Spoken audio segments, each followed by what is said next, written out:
दोस्तों, आपको याद है आज तक न्यूज चैनल के इस विवादास्पद एंकर जिसने तिहाड़ जेल में वक्त बिताया था, उसने हेमंत सोरेन के संदर्भ में एक आपत्तिजनक बयान दिया था और यह तक कह डाला था कि वो हेमंत सोरेन जो 30-40 साल पहले जंगल में रहते थे, अब उसी तरह से अब वो जेल में रह रहे हैं। वो ताने मार रहा था हेमंत सोरेन पर कि किस तरह से एक आदिवासी जो है अब वो महलों में रहने लगा है, बड़ी बड़ी गाड़ियों में चलने लगा है।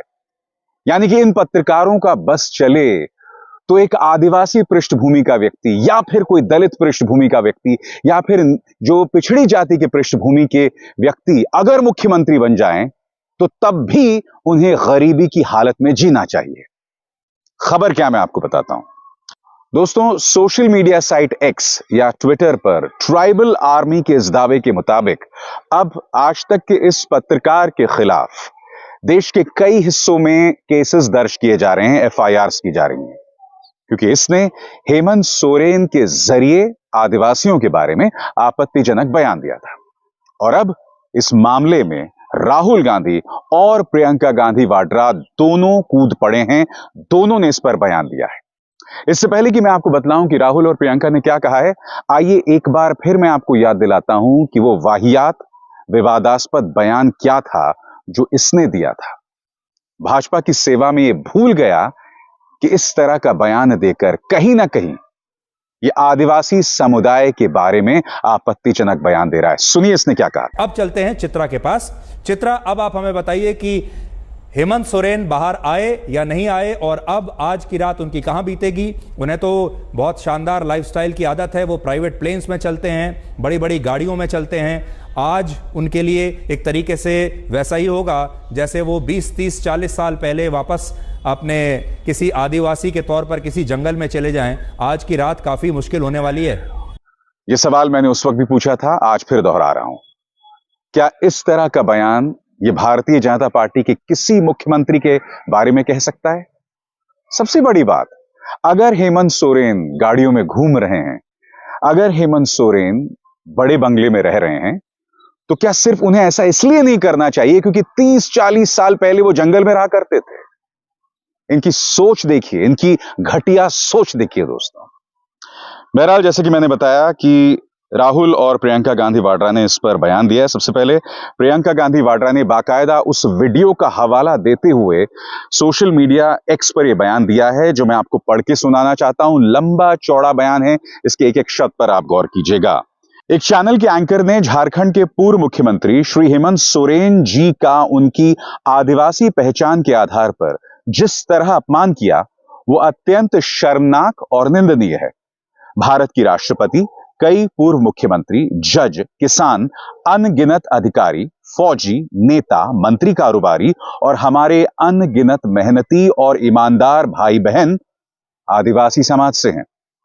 इस समाज की संस्कृति वो जीवन संस्कृति है जिसके उसूलों को आज पूरा विश्व अपना रहा है।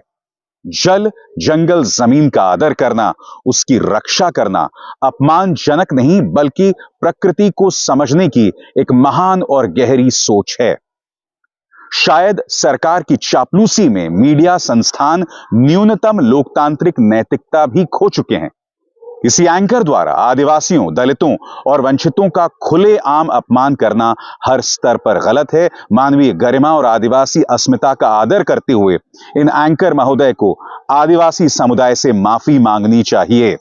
राहुल गांधी ने क्या कहा है मैं आपको बताऊंगा, मगर आज ये सवाल मेरा आज तक न्यूज चैनल से।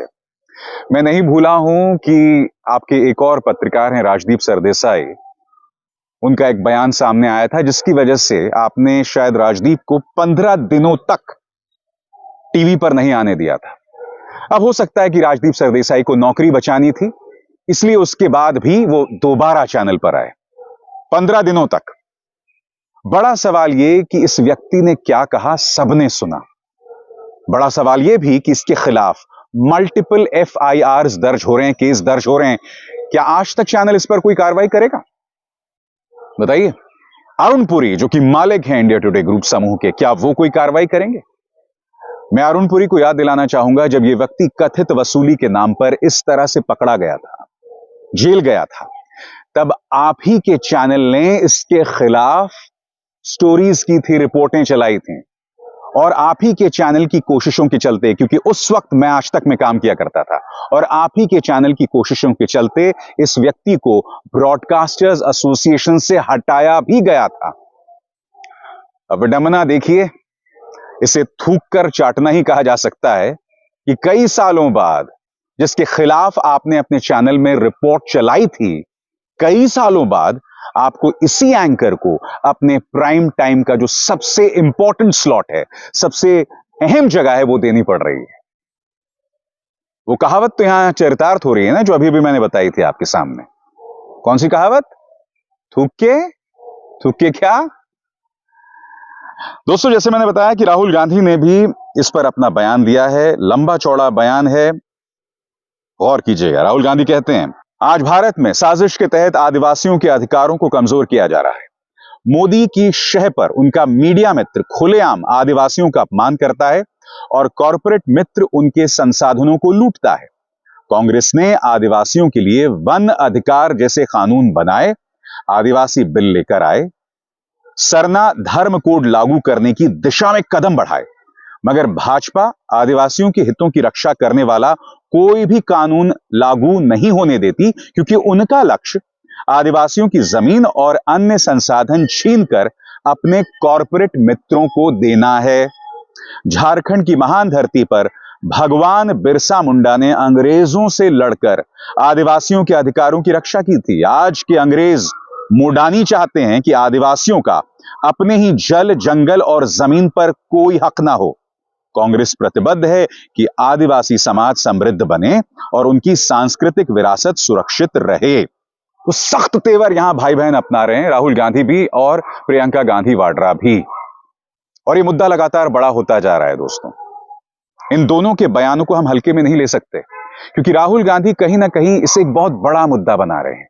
आदिवासी समाज के साथ जो ज्यादती, कथित ज्यादती होती है, उसका जिक्र वो कर रहे हैं।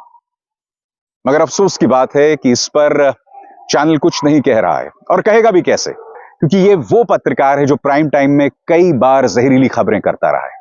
आपको याद होगा, एक व्हाट्सएप फॉरवर्ड पर इसने अपने पिछले चैनल में बाकायदा एक शो किया था कि कितने किस्म के जिहाद होते हैं।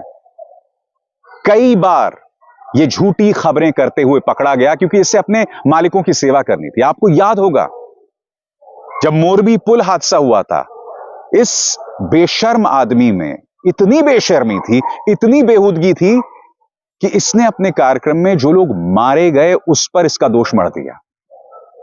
जवाबदेही से बचाने के लिए व्यक्ति यह सब करता है। तो आप सोच सकते हैं दोस्तों, जो पत्रकार इस तरह से भारतीय जनता पार्टी की सेवा कर रहा होगा, तो क्या ऐसे में आपको लगता है कि आज तक या अरुणपुरी में हिम्मत होगी इस पत्रकार पर कार्रवाई करने को लेकर? सवाल ही पैदा नहीं होता। मगर आज मैं सवाल कांग्रेस से पूछना चाहता हूं। ध्यान से सुनिएगा मैं क्या कह रहा हूं दोस्तों। कांग्रेस के दो नेताओं, एक हरियाणा और राजस्थान, हर साल ये लोग पत्रकारों के लिए लंच करवाते हैं। और दोस्तों, ये जो भोजन करवाते हैं, इसमें कई गोदी मीडिया के पत्रकार भी आते हैं जो आए दिन जहर उगलते हैं, और न सिर्फ जहर उगलते हैं, राहुल गांधी पर निशाना साधते हैं, प्रियंका गांधी पर निशाना साधते हैं, लगातार जहर उगलते रहते हैं। मगर क्या आप जानते हैं, जिस पत्रकार की मैं चर्चा कर रहा हूं, उसे ये दोनों ही कांग्रेस नेता बुलाते हैं। पिछले साल मैं ऐसे ही एक कांग्रेस के नेता के लंच पर गया था, और मैंने देखा था कि जब वो वाहियात और विवादास्पद तिहाड़ रिटर्न पत्रकार आया, तो कांग्रेस के जो तमाम नेता थे उसे घेर कर बैठ गए, जैसे उनका कोई मसीहा आ गया हो। इस साल से मैंने फैसला किया है कि किसी भी कांग्रेस के नेता के किसी भी भोजन में नहीं जाना है। और क्यों नहीं जाना, मैं आपको बताता हूं। मुझे इस बात की परवाह नहीं है कि वो एंकर राहुल गांधी के बारे में क्या कहता है, कांग्रेस के बारे में किस तरह का दुष्प्रचार चलाता है, उससे कांग्रेस निपटे। मुझे दिक्कत दो चीजों की है दोस्तों। पहली बात, आप एक ऐसे व्यक्ति को अपने घर बुलाते हैं जो समाज में अपने कार्यक्रमों के जरिए दुष्प्रचार फैला रहा है।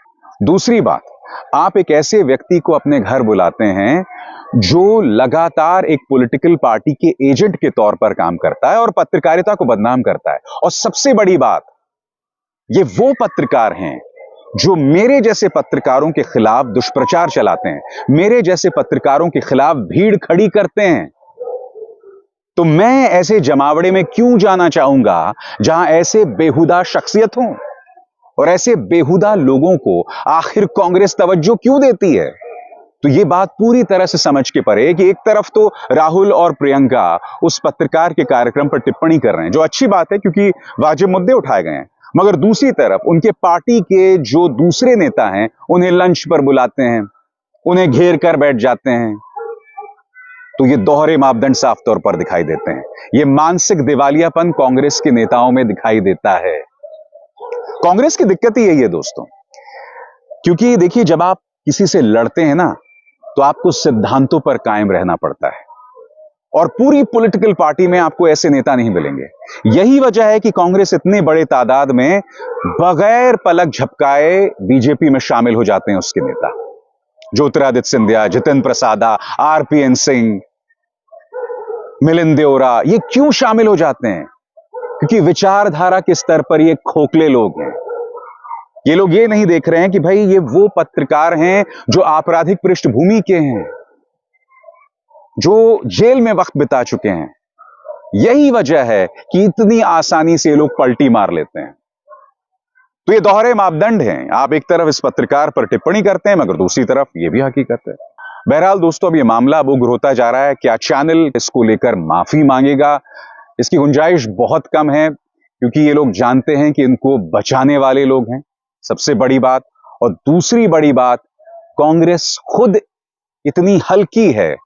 आपको याद होगा कि मुकेश अंबानी के एक न्यूज चैनल पर दंगा भड़काने को लेकर केस था, मगर उस वक्त की राजस्थान सरकार ने कोई कार्रवाई नहीं की, कोई एक्शन ही नहीं हुआ। ये कांग्रेस है आपके लिए। अभिसार शर्मा को दीजिए इजाजत। नमस्कार।